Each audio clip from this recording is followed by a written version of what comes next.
welcome to the 2Knight Show. Today we have Ryan Stream with us, a singer, songwriter, musician, motivational speaker, and a veteran. That's a mouthful. He deployed in Afghanistan twice. He served his country for 13 years. We are happy to see you today. How are you doing, Ryan? Hey, doing good, Cassidy. Thank you so much. Thanks for having me. Yeah, I have some questions, so let's begin. How was your life before adoption? Life before adoption. So it all started out with my parents. My parents loved me, but the choices and the decisions that my parents made led them to drugs, addiction, jail, loss of their family, and loss of their freedom. Now, my parents loved us, me and my 3 brothers, my 4 brothers, they loved us. But the choices they made it so my brothers and I slept in a homeless shelter, foster care. One by one, we were separated from one another. We felt scared, we felt lost. Any of those things that you felt as a child, I could promise anybody in those situations that we felt probably just like you. Wow. We were adopted by, yeah, it's pretty crazy. And I was in the 2nd grade, and I have a little girl in the 2nd grade. So it's amazing to see them and know, holy crap, when all this stuff was going on, I was the same age as my little girl. You know, my dad got arrested a few times in front of us, and we didn't have anywhere to live. So we were living with my mom, and my mom needed to get back on her feet. So she sent us with our dad for the summertime. But my dad, he had nothing. When we moved to Provo, Utah, we drove to Provo in the back of a car, in the back of a truck, an orange truck. And when we got to Provo, we had nowhere to live. So we would take naps under the bridge. We would sleep in different places. I remember sleeping in a car, me and my 3 brothers. And I was kicking the back seat of the car saying, "Dad, please, I don't want to sleep here at the park," because there was homeless people sleeping right across from us. We were able to sleep inside of a shed shack behind a family member's house, behind their garage in a little small shack shed. And we slept there for the winter time. My daddy got arrested again, and after he got out of jail, we moved to help. We started driving through the canyon, and we had nowhere to live. So we slept at a homeless shelter. And I can't wait to come and speak to your school, hopefully when all this is over with, because I can tell you that my brothers and I, we tried to steal food from the kitchen at this homeless shelter. And we can go so much more into detail. But because we only have 15 minutes, I'll let you know that there was a family in Huntington, Utah that adopted me and my 2 brothers. And then 3 years later, went back and adopted my other little brother. Now, in one of the music videos that you just watched, it talks about my mother committing suicide. That's one thing that my brothers and I had to deal with when we were in the 9th grade. And I'm a big suicide advocate. I speak very highly about those who need help. And I myself had to go to therapy. I had to do those things that I struggled with when I was younger and also war. So, Cassidy, hopefully I answered that question. Yeah. But life before being adopted, it was tough. It was challenging, and it was so crazy as a little kid to be really tore out of your home and go through the foster care system and then being adopted by complete strangers who became my parents. So, next question. Okay, so you were homecoming king, right? Yeah. Yeah, sure so, like, you were in the, like, honor graduates, and, like, also, so what branch of the military were you in? Like, well, I joined when I was 17 years old. Yeah, even though I struggled with the depression and those things, I always hit it, and I always stayed very, very busy throughout my childhood. And I started playing music, writing music, and I won a talent show for my high school. So I was the homecoming king at Emory High School. And then I went to the military. Awesome. Yeah. I still have my crown somewhere. I should have wore it. But I joined the military at 17 years old because I got cut from the high school basketball team. Now, you can't see it, but I'm 5'4". I am a short, little, cute guy. Hey, they say the shorter you are, the better looking you are. So, hey, I didn't say that. I've never heard that one before. Yeah, hey, well, you heard it and spread the word, okay? Okay. But I got cut from the high school basketball team, and so I decided to join the military. And, man, I was the honor grad. And anyways, I joined the military for 13 years. It was one of the best experiences of my life. I got to travel in a complete circle twice by the age of 23. I was able to go to war twice. Anyways, I think we're getting into the next question. So what's your next question?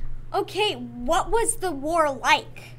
Like, what did you see, experience? I knew it. You know, it was tough, man. It really was. It really was hard. So my job, my first unit, our mission was to find bombs. So we got to go out before That's anybody else, and we had to find bombs that the Taliban, that the enemy, put inside of the dirt. Right? There wasn't any paved. There was, I think, one paved road in all of Afghanistan. So we had this equipment that would go and find the bombs, and when we couldn't find them, well, they would find us. So around 23 of the soldiers that I went to war with, yeah, it was really dangerous. Yeah, you know, when the first bomb went off, it was our first night in Afghanistan, August 28th, 2010, I believe it was, and our base got ambushed. And the Apaches were firing on the enemy, and this was the first time I was thinking, oh my gosh, this is real. A few months into country, well, almost when I thought my best friend died, that was pretty tragic, pretty terrible. But there was around 23 of the 32 soldiers that I deployed with that were hit with a bomb. And there was one in my unit that was killed. That must have sucked. Someone that you went along with for long time just. Yeah, it was really hard. And you know, I went to war with one of my best friends, you know, and for the whole day I thought he was killed, and it ended up not being him, sadly, but it was another member of our unit.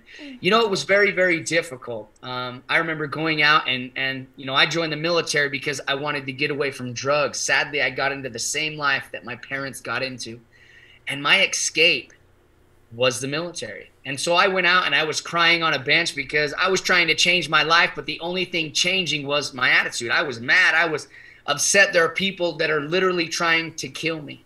I got home and I got married, and within 11 months, I was back in Afghanistan. But this time, I had an 8-month-old daughter when I returned home the second time. Now that was very tough. How did you feel when you went out and found out that your wife was pregnant and had a baby while you were gone? Well, I wanted to go home, and because my daughter, she came a little bit early, and well, you know, when your child comes too early, yeah. I was, I think, 2 weeks early. I was supposed to be born on January 16th, but I was born on the 28th of December, so I'm like, wow, I'm early. Hey, that's more presents in the month of Christmas. That's pretty nice, huh? Yep, I'm just like, well. There's 2 big celebrations that month. Yeah, that's awesome. So our little girl, she was early too. So I wanted to come home, but they wouldn't let me come home. So we were right behind the artillery. And when my wife was giving birth, they started shooting out at the enemy. And I remember the doctor saying, is everything okay there? Why my wife is giving birth. So they kept asking, are you okay? Are you fine? And you know, the computer is going in and out. And so I'm trying to watch my little girl get born. But I made it home. She was 8 months old, and it was tough because she didn't want to come to me. She recognized me because, you know, I would read books to her over the Skype when we'd have internet. But it was very challenging, but the military career was very rewarding. I had a bunch of mental health issues that I had to get taken care of from my childhood and from war. When you're at war, you have a lot of time to think. So it brought back a lot of memories. And anyways, I had to get a little help, but that's why counseling is okay to do. Yep. My dad, he was in the Air Force when I was really little, and he came back and he went on drugs and all that stuff. And yeah, he broke up with my mom when I was about 3-ish, and then he just kind of disappeared from my life until 2 years ago when he came back and was like, hey, I want to be in your life again. I want to be your dad. And the thing is, I didn't really accept him because I was like, he left us and wants me to be this perfect daughter. But I'm like, no, I want to be me. And the thing is, he's married he has a new wife who's this really sweet nurse who helps people with drug abuse and issues like him. And they have a son now, and they're living happily in Oregon. And I'm like, good job, Dad. Yeah, that's awesome. That was awesome that he was able to change his life. You know, my advice is, I think, to maybe heal you is to forgive him. Yeah. You know, when I was 17 years old, my uncle said that he was my dad. Yeah, now let that sink in. And yeah, he started to cry to me and he said, look, the man who you thought, anyways, I need to do a test. But, when you get older like you are, you're already growing up. To truly be happy, you gotta take care of your mind and you gotta take care of your heart, right? And I think one of the most powerful things that we can do is forgive other people, because even if they did something that we don't like, you know what I mean? We could learn from that and we can make sure we never do anything like that. And I'm sure your dad does love you and he does want to be in your life, because I have children and I know what that's like. But there was a time where he was making bad choices. And now he's making better choices, saying, hey, I love you. Oh, hey, how are you? And I think you just need to smile, give him a hug, maybe a high five, and remind him to keep doing good. Yep. Well, are you ready to go on to the next question? Next question. Okay, what was the most memorable moment in your life so far? Just like out of every moment. Oh, man. I've had so many, and I'll just hurry and just share a bunch because I've had quite the life.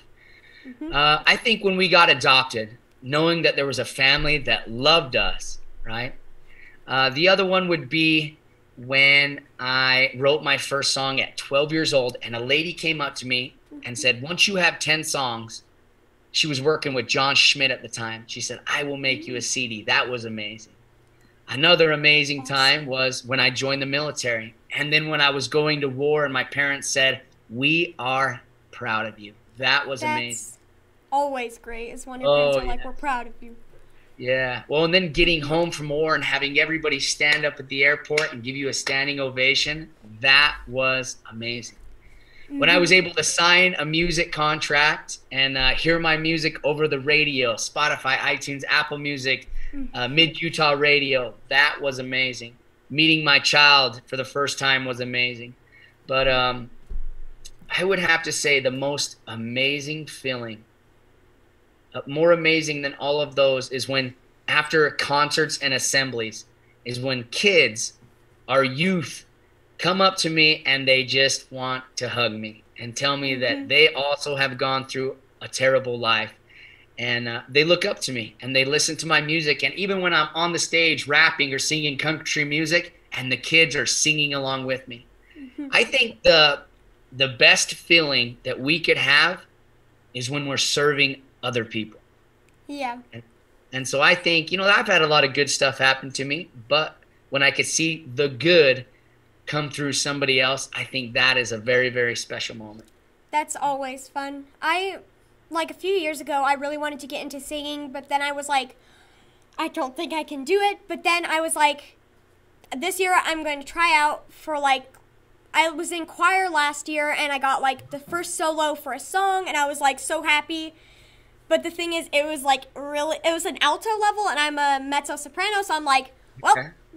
But I practiced and actually did really good. And this year, it made me sad because we didn't have our choir class because of scheduling issues. But I'm like, next year, I'll do just as well. Yeah, and you got a better voice because you always practiced, right? That's awesome. Well, and then you built confidence on top of that. So you learned two amazing things. Got better and built confidence. What other questions? Let's see. Okay, how do you feel about the, choices you made in school for your career and, for your spouse? The choices that I made. Sadly, I made a lot of bad choices, so I had to go to jail. I got addicted to drugs. I had to pay $25,000 to $30,000 back to the courts. Terrible. I made terrible choices. But the thing is about life is when you make bad choices, you could always, over time, not erase those, but learn from those and do better. As I was doing better, I met my wife. So that's one of the best things that I have also done is marry my wife. I think there's something called a 5-year rule. Okay, so remember this, Cassidy. Yeah. What you're doing right now, and I promise you this is true. What you're doing right now, like what you're doing right now, right? You look like a news anchor. I mean, you look like somebody that's going to have a huge YouTube following. In 5 years from now, you're going to look back on your life and realize the 5-year rule. What you were doing 5 years ago affects your life today. So I went from drug addict, going to jail. My life was being destroyed. The cops were looking for me. I got sued, right? And then it's been a little longer than 5 years. I got back from war when I was 23, and now I'm 31. So over the past 5, 6, 7, 8, 9 years, I've been able to change my whole life, knowing that if I make good choices right now, I might not receive the blessings or the gifts right now. But in 5 years from now, I know that I can. So hopefully that answered your question. I think I kind of get excited and get a little bit off. But anyways, what other question? Okay, thank you. Well, we have to head out now, so thank you for coming and taking your time with us. Well, thank you for watching, everyone. Good night. Thank you, everybody. Good night.